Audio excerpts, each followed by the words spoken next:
Alors à Trois-Bassins, nous avons de bons produits, des agriculteurs passionnés qui développent une agriculture dynamique.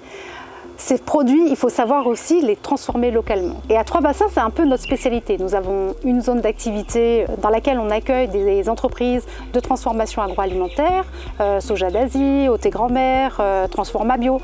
Mais nous avons aussi un atelier de transformation fermier, donc l'APTF, qui est le plus ancien atelier de transformation fermier collectif de La Réunion. Donc nous avons cette tradition de la transformation et aujourd'hui, nous devons aller plus loin et valoriser ces produits. Allez, allons, je vous amène à leur rencontre.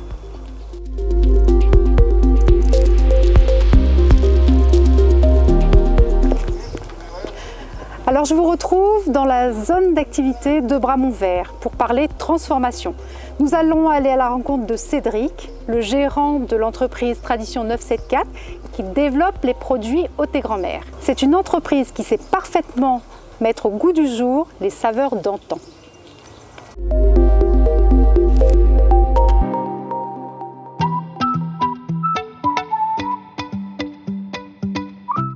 Monsieur Dali, bonjour. Bonjour. On est dans la zone d'activité de Bramont-Vert. Vous y êtes installé depuis 2020. Vous avez été le premier à être installé dans la zone d'activité et vous y déployez la marque Othé Grand-Mère. Othé Grand-Mère transforme en fait toute une gamme de confitures, de pâtes de piment, d'achats, rouga, etc. Donc les condiments. On a une gamme de rhum arrangé également. Donc on veut vraiment rester sur des produits traditionnels réunionnais. On est très spécialisé grande distribution, donc on veut être l'artisan de la grande distribution. Et donc, on est dans la grande distribution à La Réunion, mais aussi dans la grande distribution en métropole. Vous êtes aujourd'hui installé à Trois-Bassins. Est-ce que vous avez employé des Trois-Bassinois? L'équipe existait, l'entreprise existait déjà bien avant d'arriver à Trois-Bassins. Ça fait 9 ans qu'on existe. Donc, on a gardé un socle de personnes qui travaillaient avec nous déjà bien avant. Et on essaie d'embaucher au maximum des gens de Trois-Bassins ou en tout cas qui habitent à proximité. C'est beaucoup plus simple. Est-ce que vous travaillez avec les acteurs locaux? Alors, on travaille essentiellement avec des acteurs locaux. Nous nous interdisons en fait d'importer la matière première. Donc, on travaille avec des coopératives locales, on travaille avec des producteurs indépendants sur toute la Réunion.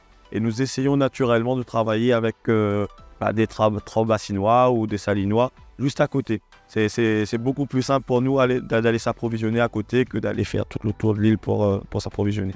Est-ce que vous avez entendu parler des 2 opérations que la ville a mis en place pour développer le circuit court, la vente directe, notamment la pointe gourmande et le marché du terroir et des saveurs? Nous, on a entendu parler, on y a même participé. C'est vrai qu'après, participer directement de la vente directe, nous, aujourd'hui, on n'est pas structuré pour ça. Par contre, ça nous intéresse en tout cas de suivre l'évolution parce que notre objectif aussi, c'est à un moment donné de diversifier notre offre et de participer à ce genre d'événement. Et quels seraient les conseils que vous pourriez nous amener concernant la valorisation des producteurs et des produits? Le plus important pour nous, c'est, comme je le disais au début, c'est rester sur une matière première 100% locale. La bonne qualité du produit vient déjà de là, du terroir. Et puis surtout, on veut rester artisan, on ne travaille pas avec de pesticides, de produits chimiques, des conservateurs, etc., de colorants. Et aujourd'hui, la marque est reconnue pour ça. Donc, les conseils que je donnerais aux producteurs, de ne pas décourager. Il y a des moments où c'est plus dur que d'autres.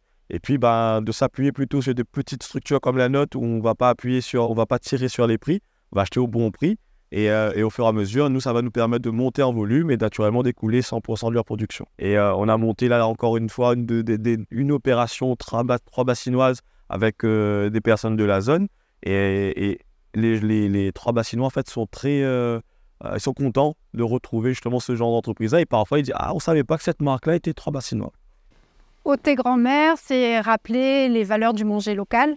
Donc la dimension du bien manger pour vous a toute son importance. Ça a toute son importance. Othé Grand-Mère rappelle surtout le bien manger de chez Mémé, le repas de Mémé du dimanche. Et puis surtout, on nous dit tout le temps, un rougail saucisse, c'est gras, etc.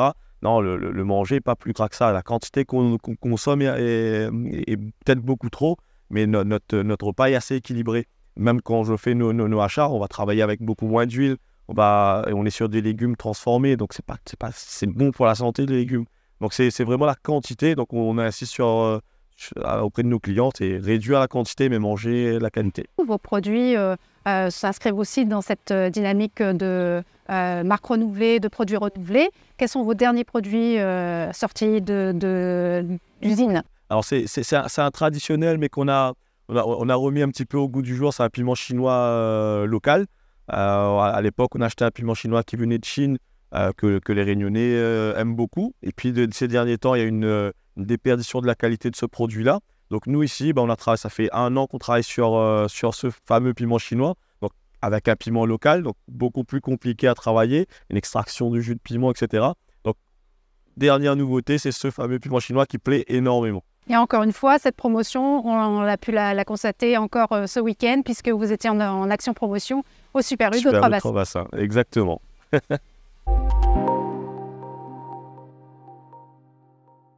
Maintenant, allons à la rencontre de Monsieur Narayana, c'est le gérant de l'entreprise Soja d'Asie. Monsieur Narayana, il développe 2 produits, le soja et l'huile d'EO.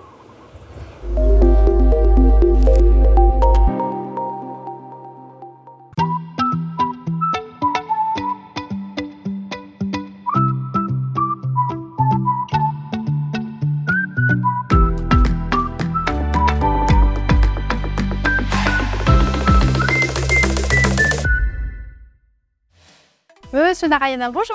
Bonjour Clotilde. On est dans la zone d'activité de Bramont-Vert où vous avez votre atelier de transformation.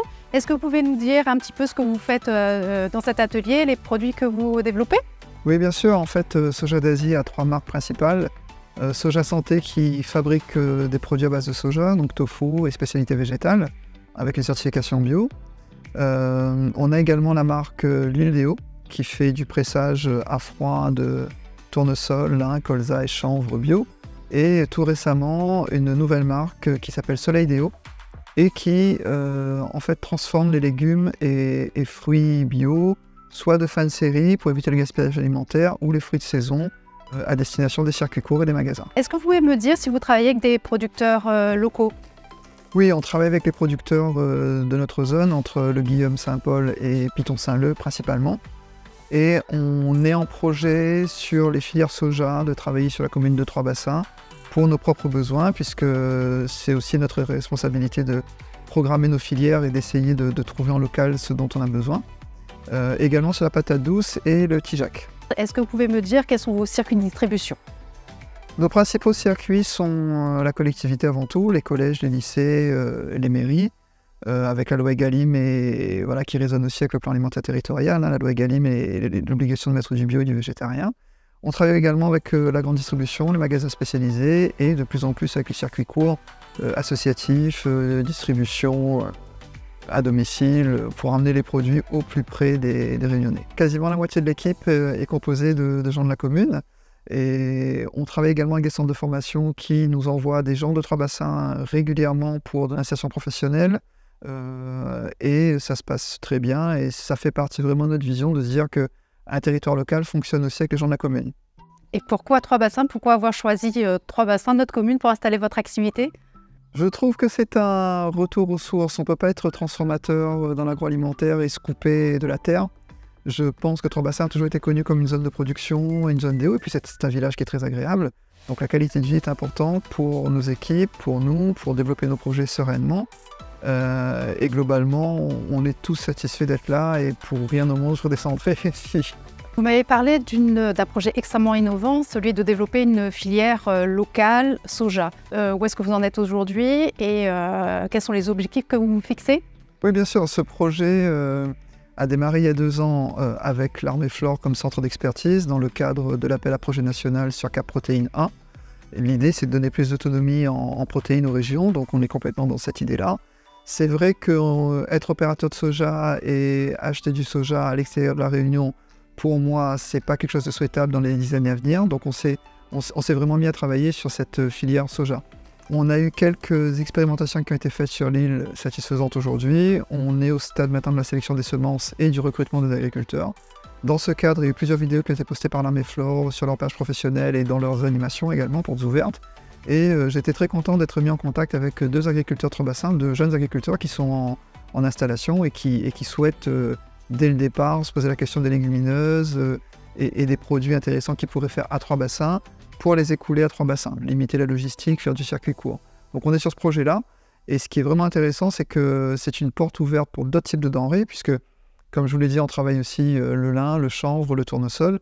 Pourquoi pas demain matin avoir nos champs de tournesol à Trois-Bassins pour enfin produire notre huile locale, mais cette fois vraiment locale, plantée à Trois-Bassins, transformée à Trois-Bassins, et consommés dans le cadre d'un circuit court. L'année dernière, si vous vous rappelez, dans le cadre d'une animation de la zone d'activité, avec le TCO, nous avions travaillé la valorisation des déchets. Je vois que vous avez des sacs de tourteaux derrière vous. Est-ce que vous pouvez me dire où est-ce que vous en êtes et si cette thématique qui est importante dans le cadre du projet alimentaire territorial, si vous la traitez localement? Oui, notre entreprise n'a plus de déchets organiques. On a trois moyens très courts et très locaux de les revaloriser. Les fibres de soja sont intégralement consommées sur 3 bassins par des éleveurs de bovins et de cabris. Tous les restes d'épluchures pour les fruits séchés sont également consommés en alimentation animale sur le territoire de la commune. Et effectivement, les tourteaux repartent dans un circuit de ferme biologique, pas sur la commune, mais en circuit court localement pour une consommation locale et en bio. Les fibres de soja sont produites dans le procédé d'extraction de la graine pour le tofu. Donc c'est un coproduit qui existe, qu'on utilise en production alimentaire, mais le gros volume, à peu près 80% des volumes, sont absorbés par des agriculteurs locaux. Donc ils sont produits dans la zone économique de 3 bassins et sont consommés à 100 mètres d'ici par les cheptels bovins et caprins. On est vraiment très court et ça leur donne une autonomie alimentaire, une très grande proximité, une empreinte carbone réduite et un ancrage territorial encore meilleur parce que tout se passe sur la commune. J'ai entendu dire que vous receviez ici du personnel de l'ARDI, l'association qui développe aujourd'hui sur la commune de 3 bassins un projet agroalimentaire. Qu'est-ce qu'il en est? Le lien avec cette association nous a vraiment permis de nous faire connaître auprès des gens intéressés par le métier d'agroalimentaire, leur faire découvrir les métiers, les gestes, et ça leur donne une meilleure employabilité pour l'avenir dans le cadre de l'agrandissement de nos équipes ou des diversifications qu'on pourrait mettre en place dans le cadre de l'entreprise. Donc oui, c'est un axe de formation et surtout de coopération durable entre différentes entités sur le territoire de 3 bassins. Si je comprends bien, on rapproche l'économie sociale et solidaire de l'économie classique. On peut même refaire le lien avec la future épicerie solidaire, oui. Parce que oui, tout ça est connecté et c'est vrai que du solidaire avec de l'humain sur la partie formation, ça peut aussi amener à faire du solidaire dans les paniers de Bertel qu'on a vu hier sur des produits offerts, donnés, enfin voilà, également... Solidarité, c'est comme ça aussi. Ce que vous évoquez, c'est le projet de la collectivité qui s'appelle l'épicerie sociale Montbertel, qui est porté par le CCAS. Et donc, l'idée pour vous, ce serait de pouvoir compléter les paniers dits solidaires en proposant du produit à cette épicerie. Oui, parce que notre marque se veut militante. On estime qu'un produit bio ne doit pas forcément être un produit réservé à une certaine catégorie de personnes. Tout a augmenté récemment, ce qui rend les produits des fois plus chers. Donc, c'est important aussi pour nous que les gens de 3 bassins aient accès à nos produits de façon simple et on veut soutenir cette démarche de solidarité.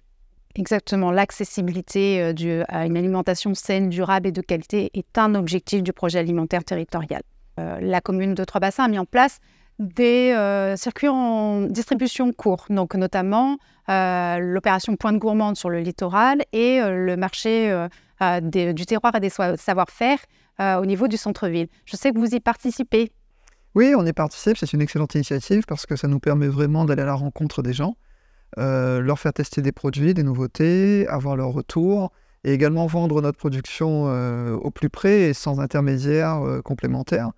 Et vraiment, ce qui nous plaît, c'est ce côté très proche où on prend le temps d'échanger. Ça se passe les fins de semaine, les vendredis ou les samedis. Donc les gens ont le temps, on discute. On conseille, on accompagne, quand on se revoit à la fois d'après, ils nous disent ce qu'ils ont aimé, ce qu'ils ont moins aimé. On s'améliore, on développe et on se fait connaître sur le territoire de la commune. Ça me rappelle vraiment les valeurs du projet alimentaire territorial.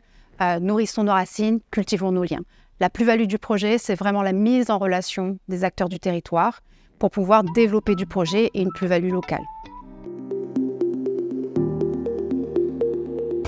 En accompagnant l'installation de nouvelles entreprises en agroalimentaire sur le territoire, nous développons l'activité, la plus-value économique, mais aussi l'emploi. Ces entreprises que nous avons visitées sont des entreprises engagées. Elles ont recruté au sein de leurs équipes des 3 bassinois.